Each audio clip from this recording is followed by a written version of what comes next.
for the people who aren't watching, because nobody's watching right now. But anywho, I'm gonna come up with a topic, and we're gonna see if we can murder some people who are under about the same level as me, and not in those DeLoreans, or Deluxo. Sorry, in those Deluxos.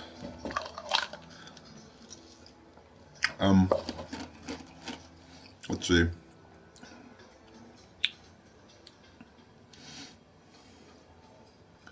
I think there's a lot of times in my life that I had the chance to be patient, I guess, or I had the chance to prove my patience and prove that I am a patient guy, and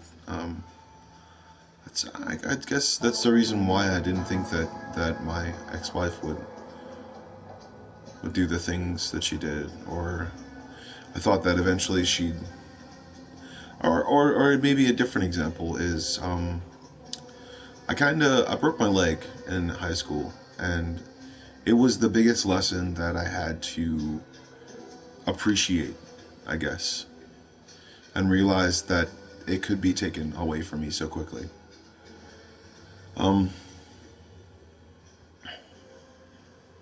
There are so many times in my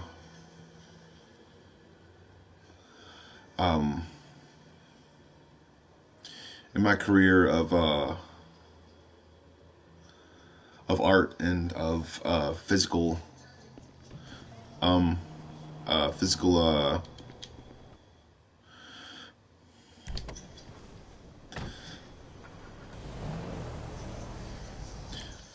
right.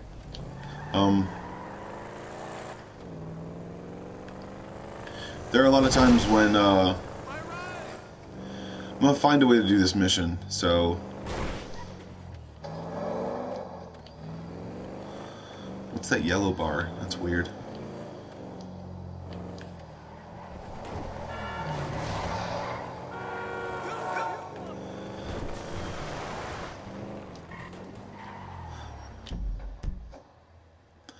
$185,000.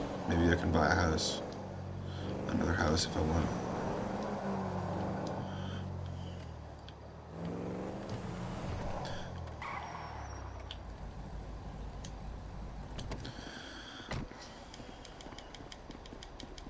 It's like 750,000 probably.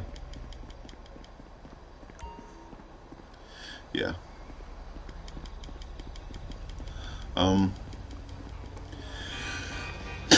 But yeah, I think there are a lot of times in my life where I had lessons where I had to be able to... Shit. Where's my... I gotta turn the volume down. Hold on.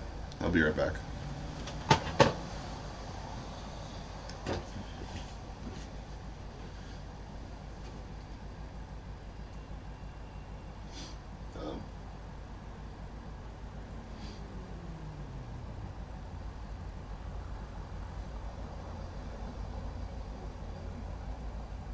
Okay.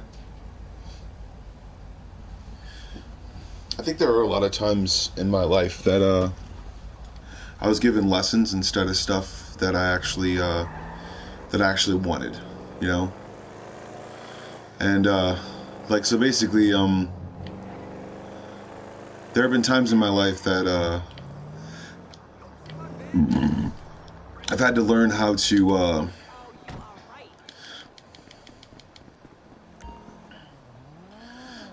only Michael can purchase this property. God damn it.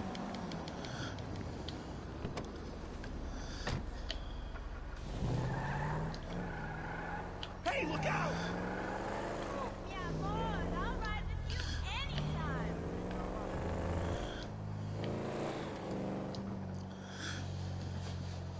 The more I think about Ooh, too close. well, the more I think about what I endured, I guess, over the course of my life, the more I realized that all of them were kind of like lessons. And if they were from some dude who has a beard and is watching over me, then he's a pretty sadistic guy. Kind of like my dad, a little bit.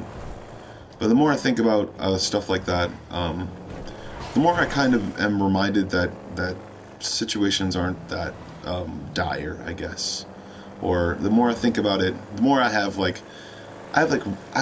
always been able to keep my thoughts at bay, I guess, those racing thoughts sometimes, and I think that's where the concussions from football and me just being myself as far as a child goes. I hit my head plenty of times when I was younger, and Man, fuck this shit. and it kind of messed up some stuff, I guess.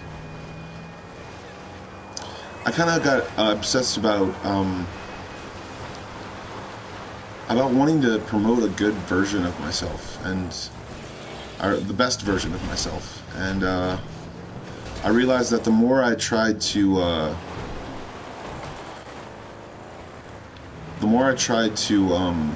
make a oh wait, I gotta get the submarine, I think. Yeah, that's what I have to get.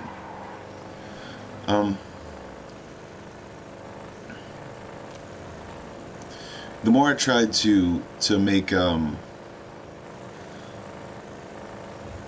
better part of myself, see through a what's the word? Oh, the blimp's right there, I think. That's the blimp. I try to see through to a different possibility of me like being. If I never got into football and never got into art, what I'd be into now.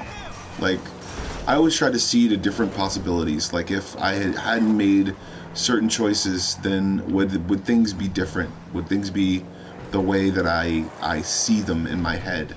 The reason for my optimism, I guess, is probably what I'm getting at, and the reason why I feel like I want to be optimistic, and the reason why I think that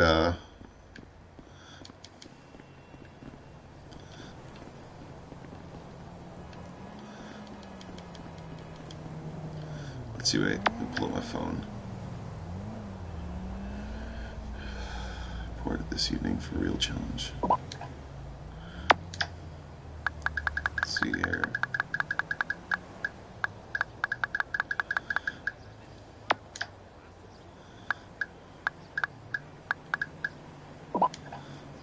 No messages.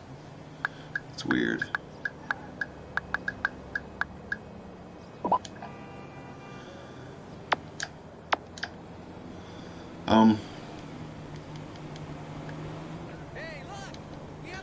The more I thought about being the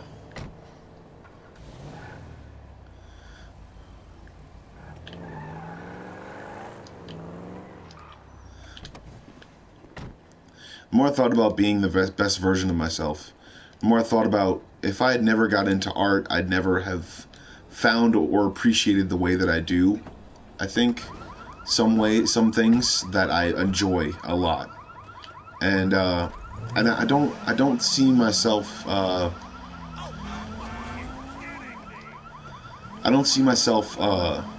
breaking away from that anytime soon, or ever, I guess. I mean, I'm always going to enjoy art and love the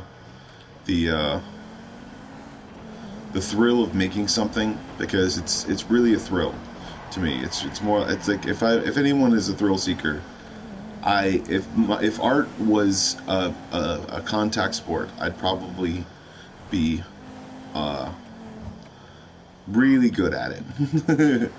And I'm still really good at it, even though it's not a contact sport. It is contact. You make contact with a piece of paper or a poster board or a piece of clay or marble or anything like that.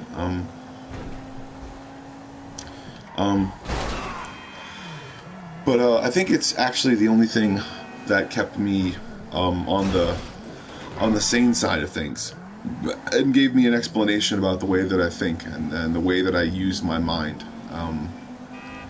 It gave me the biggest kind of, and I wasn't going to figure it out in a book, because I think that a lot of times books go into symptoms or degrees of symptoms, and Oh, well, fuck it. or degrees of symptoms, and I think that a lot of times people don't look at the root cause of it, I guess. There are a lot of different ways you can come about to becoming schizoaffective, and the more I look at a big portion of what I get from the more I look at a big portion of what I get from art is the more I look into it.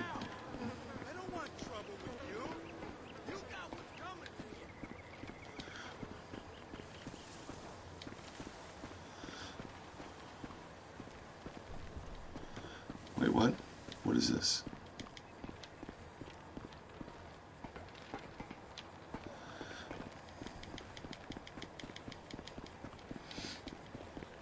The more I look into a lot of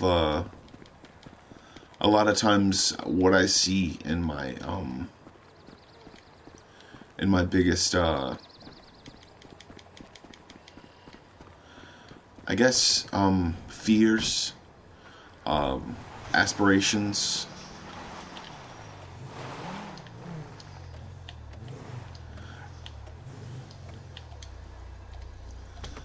all right, but yeah, the more that I look into certain goals and aspirations and fears and see through a bunch of different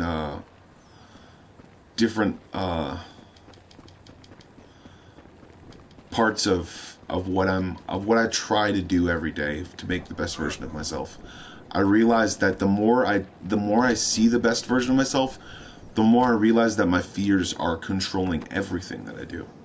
The more that I realize that the more that I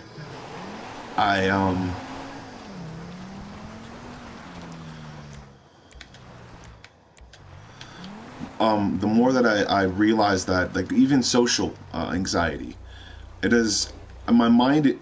My mind, I think, tries to, or what I think is my mind, my conscience, I guess, or my inner voice.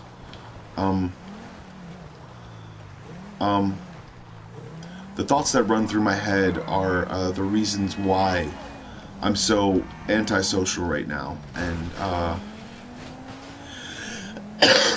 the fact that I used to be really sociable, and I still in some ways am, but I'm moreover getting on to the next conversation. Sometimes I'm more of like an achievement hunter when it comes to conversation, and I don't want that. I don't want that to have that kind of burden, to want to just get through a conversation to get to the next one. And also I got a tattoo. Wait, hold on. I'm getting the Umbrella Corporation symbol, and it's gonna be tight. I just did the outline because that's all I could afford this month. So,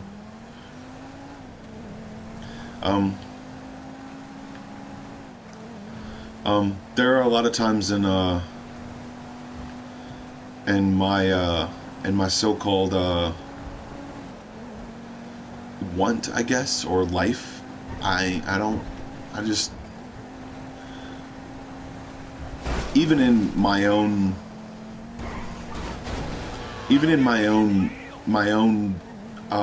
what's the word,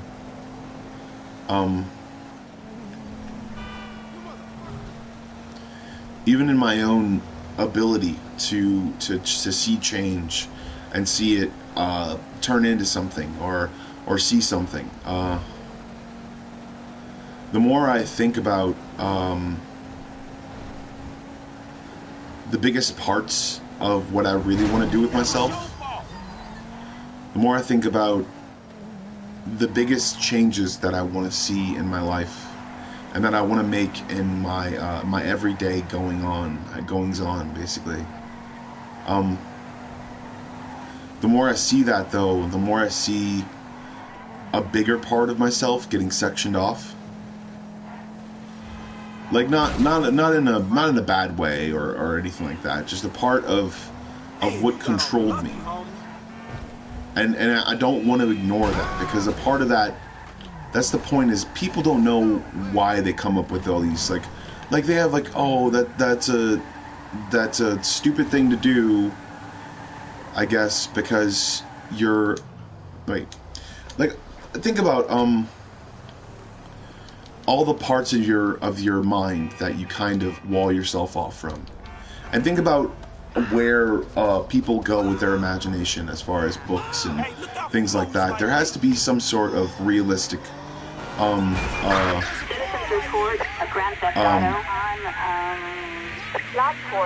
there has to be some sort of realistic kind of correlation between what people would call like the Hulk. Say the Hulk, for example. He basically is a mind within a mind, kind of, if you think about it. The mind of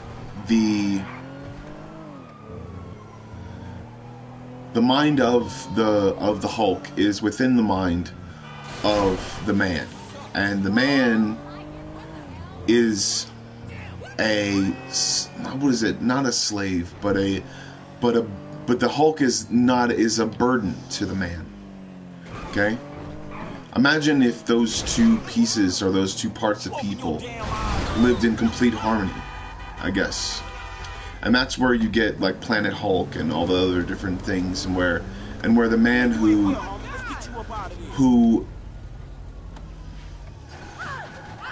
officially or unofficially denied himself of something.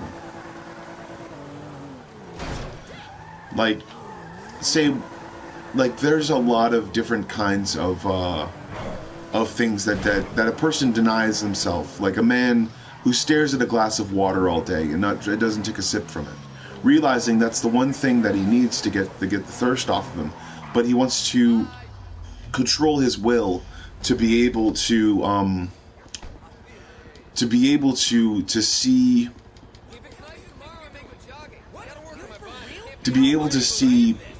what a person deserves, as far as or what a person thinks they deserve. And through, I guess, self-punishment, sometimes, I guess, the Hulk, or the man, Bruce Banner, kind of goes through a bunch of different versions of himself. I think that's the basic thing, or the basic structure of what the whole reboots and things like that have been, is because the basic structure of the Hulk is like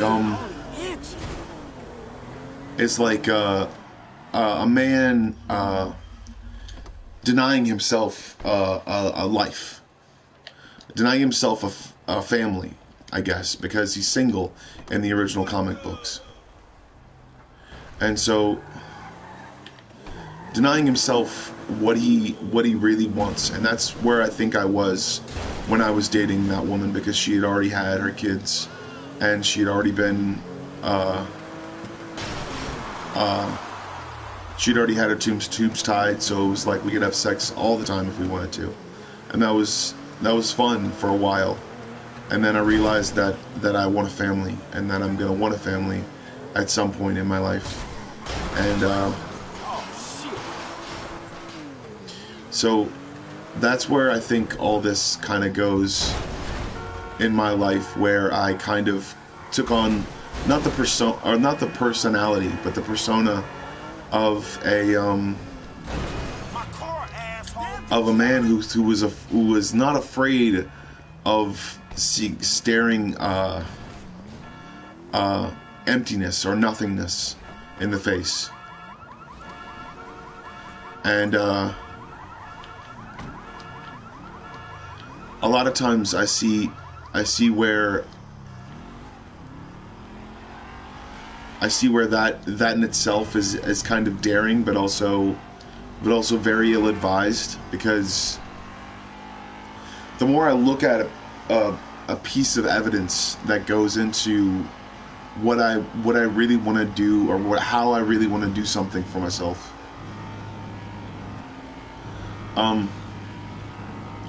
the more I see the bigger parts of myself kind of fade away, and the more I see that part of myself, maybe it's just the point of what I use my mind for, I guess. But when I saw myself start to fade away, as far as my art and my voice and my inner voice go, I started to lose it, I guess. And I started to lose my sanity in some ways. And I think that inner voice was just what I imagined a person who cared about me would say. A person who's cared about my well-being and cared about what I really wanted to do with my life would say. And all right. And I think that and yeah, I'm having lots of fun, Miss Radio personality.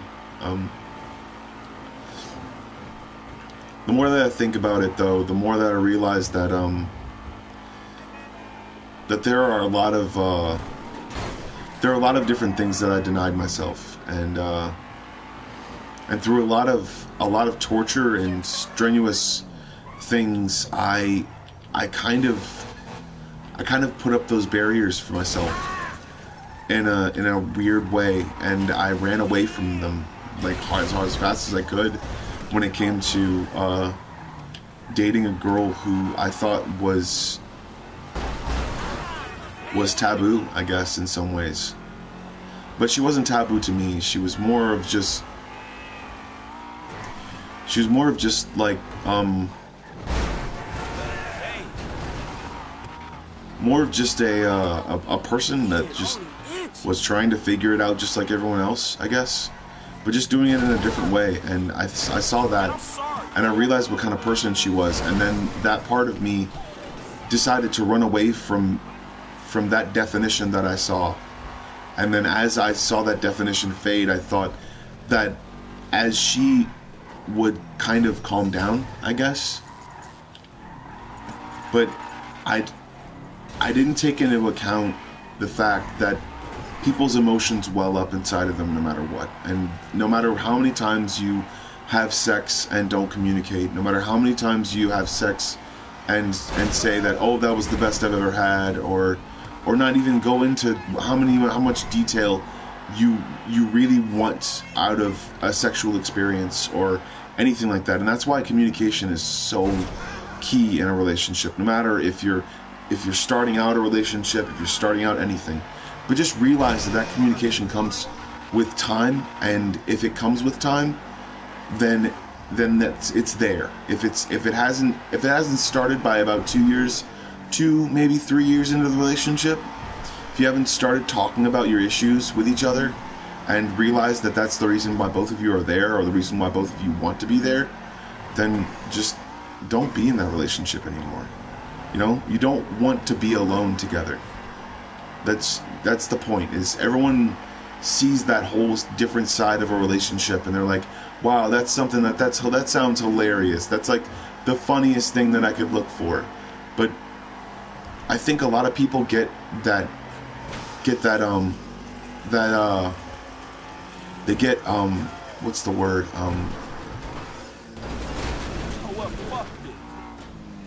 They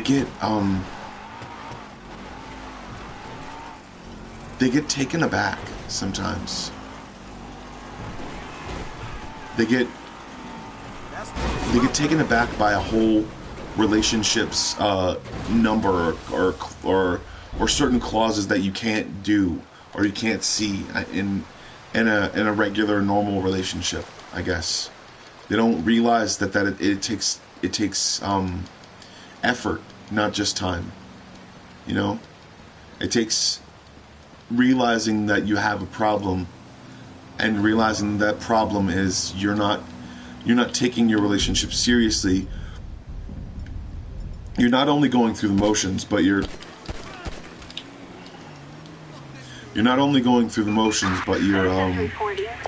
actively avoiding the motions altogether. You know? Or if someone is actively avoiding the motions of a relationship and the support that needs to happen when two people come together and actually make a life or have a life, they have to think responsibly. And if they don't want if they don't want to get a license to create children, then I think that people need to start acting a little bit more positively. I think a lot of times back in what people would call like post World War II era, in the wake of like a massive loss, there are people that shine through, that are generous and kind, and I think that there are a lot of times though that when you think about what drives what's the driving force behind that is seeing someone for who they really are, not making up excuses about who you think they are or how you think they live or how degrading that appointment of living is to you because you're not used to it.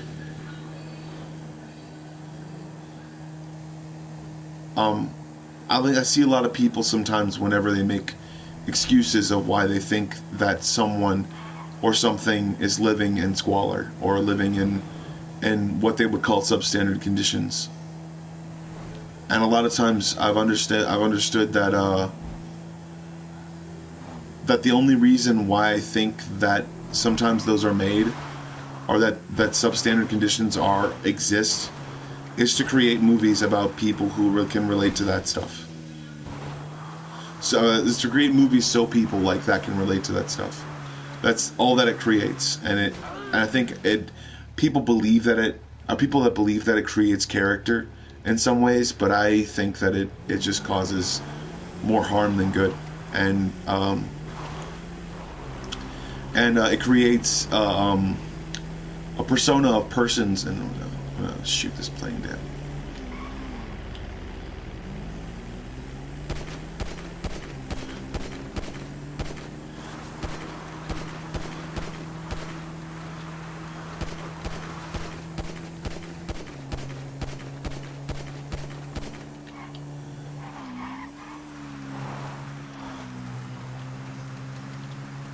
Maybe I have to meet them there, I guess. You got off lucky, homie. But yeah, there are certain reasons why people don't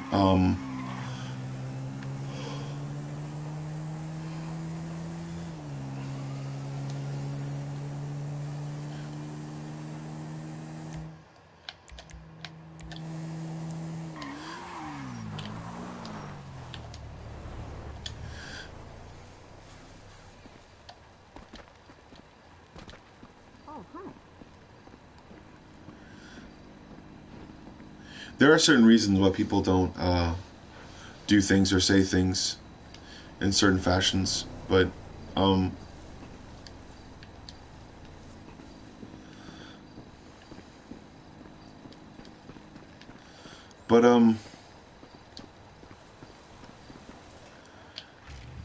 the more I see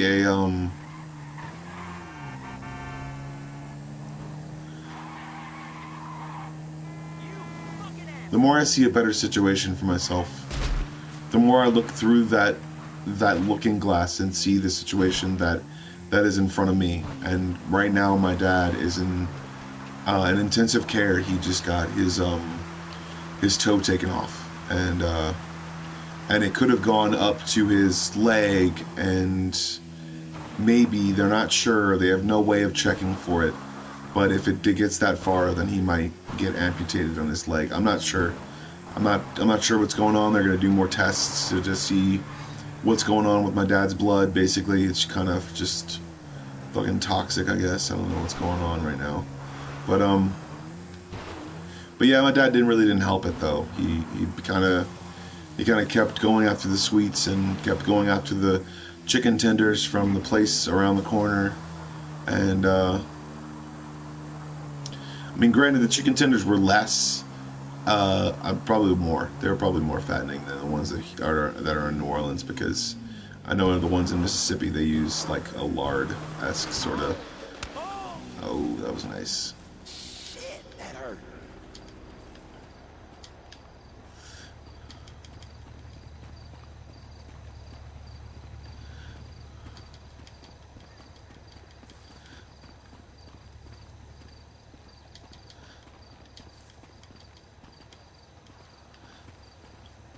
see here. But yeah, the more I think that something's about to stop or my dad's life is about to end, the VA comes in and changes everything sometimes. There it is.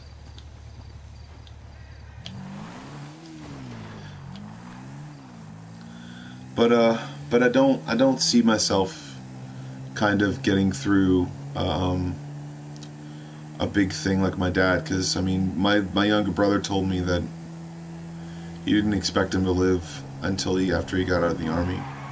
So I mean,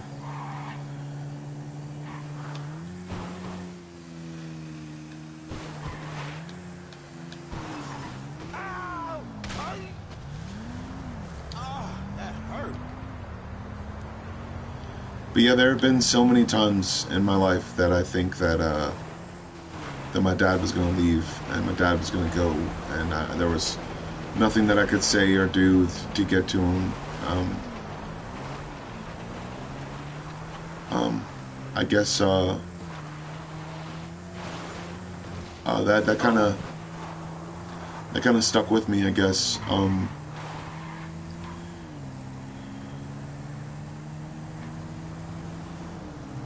Maybe it stuck with me only for the fact that when I was really young, we were in DC, and I've never told anyone this before, but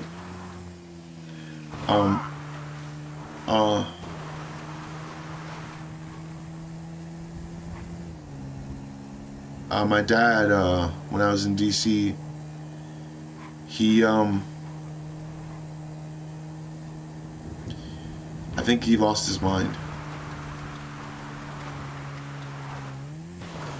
I'm not sure, I guess, or maybe was trying to lose me, I guess. I went to DC and we hung around and did a bunch of stuff, and then my dad decided that I guess I don't know what he decided, because I didn't know where it came from. I was going and I was walking out of, or I was waiting on my dad when he was coming out of the state building in Washington D.C. and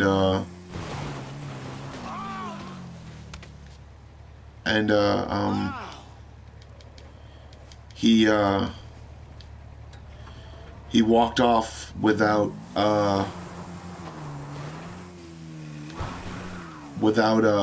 acknowledging me. So I just thought that he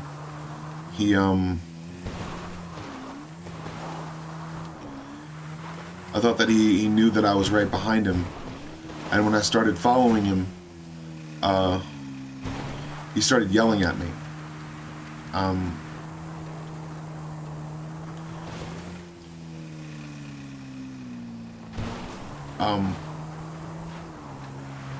This is the reason why I don't trust my dad sometimes. The reason why I don't trust him, and the reason why I don't listen to my dad's stories, and I take everything with a pound of salt, not a grain of it, because usually he didn't just snort up a grain. But and everything my dad said, I've taken with everything that my dad said. Is sometimes I see it in movies, and I don't know if what my dad what is saying is real or not. But I guess that's with every sort of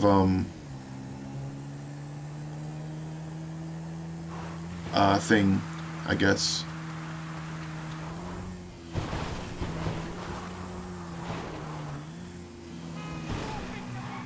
My dad didn't recognize me, I guess, or he started wanting to yell at me, because I was I'd say about 15 years old, or 14, I guess, and I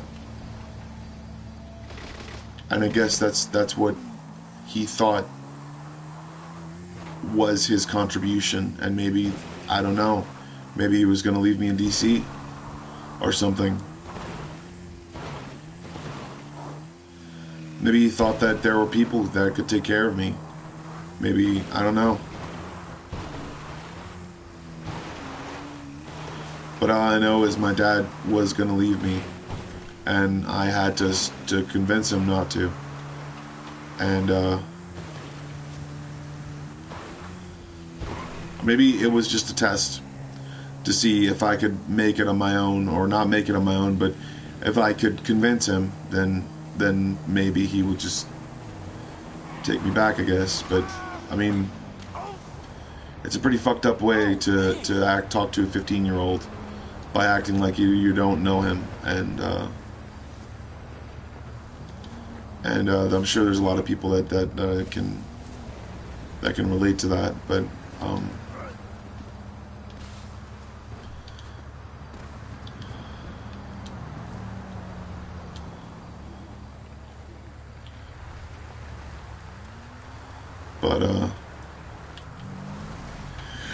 but my dad went to DC with me, which was really weird for some reason. And my dad just, I guess, decided that he was gonna go somewhere, or he was gonna do something, and I don't know. I have no idea, but I think my dad thought that for some reason I've changed sizes.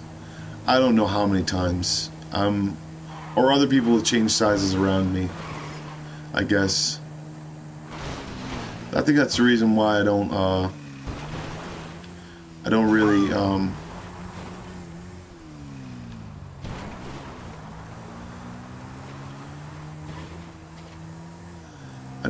no one really comes to New Orleans, I guess.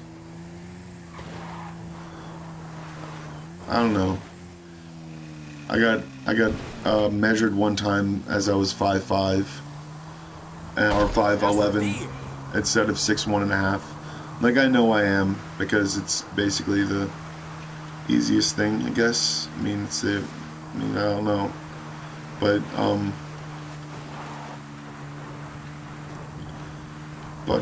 I know for a fact that I'm not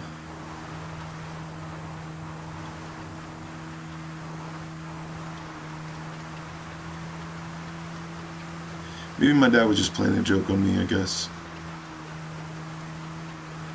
Or maybe it was my younger brother in disguise playing a complete prank on me. Who knows? In any case, the more I look into it, the more I see that my dad was just frustrated with everything. I know that he wanted to leave it all behind, and a part of him probably did. But I guess he kind of came to from his stupor and realized that would be the worst thing he could possibly ever do, is leave me behind. And he has to also understand that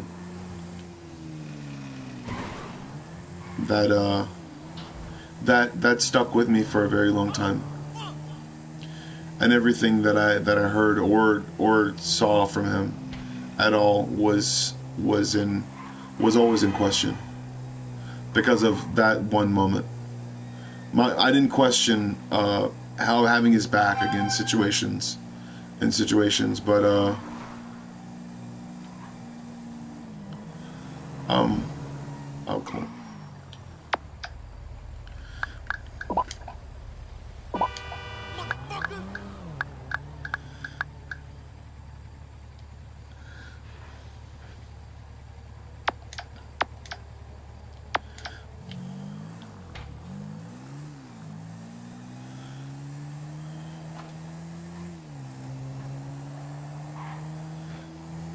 But yeah, there were big cuts sometimes in what I really wanted to do for myself because of that exact moment, and I'll never forget it, because it taught me another lesson to really question everything, and and to end everyone, I guess. Not forever, but in moments like that, in moments that you're not too sure if someone's gonna be around forever or if someone's just there for the season.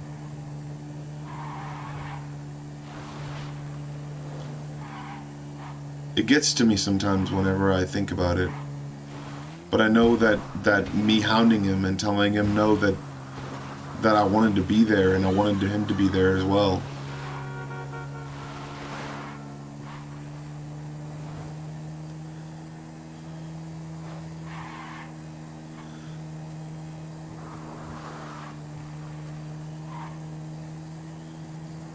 I guess that's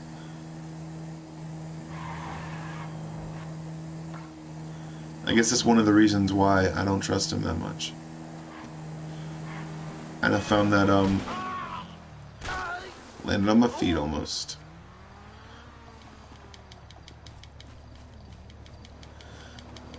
But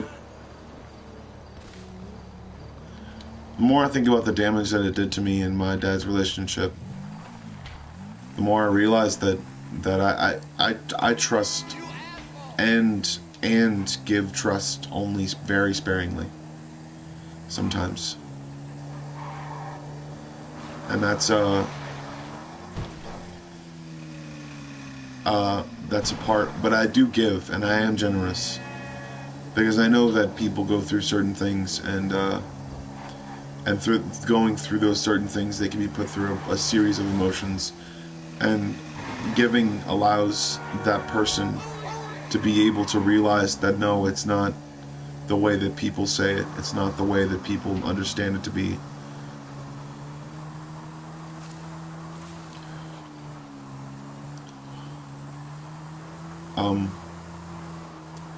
There is a positive way that I want to spin this, but a positive way that I want to learn from this, but it's really hard when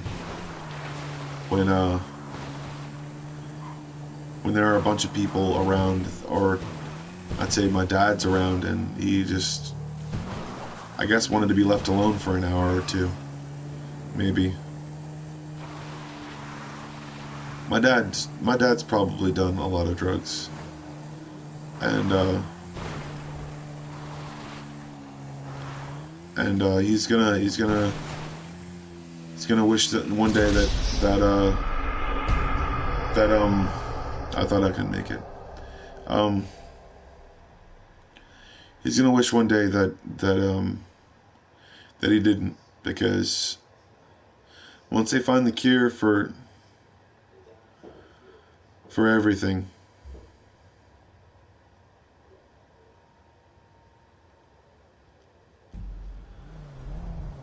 it's gonna be really, really fun to be alive that day.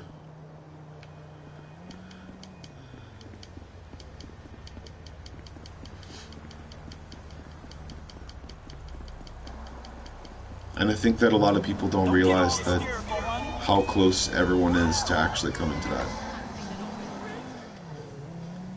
And to be able to live life without having to worry about all the things in it. And I'm gonna go do some ramp jumps to end this off, to end this wonderful day. And my it's not 4K monitor. It sucks.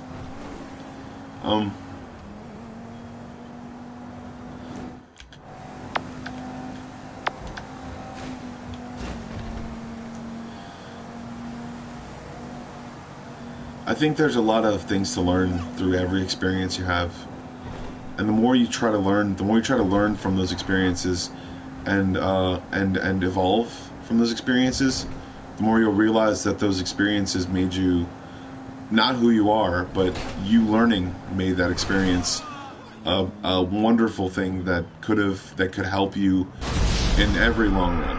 So realize that you're the master of your own destiny, and you are your own one-person bomb squad. You can diffuse situations that happen. You can make a better case for someone's affairs and realize that what they go through every day sometimes is the worst thing in the world sometimes. And if you take into consideration someone else's feelings, then sometimes they'll come back from nothing just to be able to get back with you, or to do something with you, or to have fun, or to just be themselves around you. And that's, I think, the only reason why you would ever want to make a better case for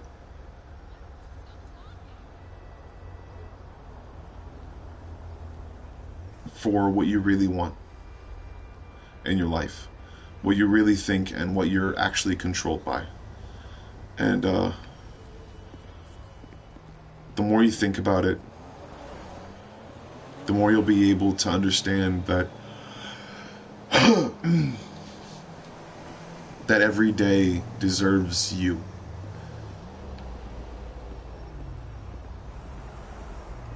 And you deserve every day. And that's something that no matter if you're alone or with someone, it can mean the world to someone. Because my dad meant the world to me until that moment. So have a good day, and be yourself.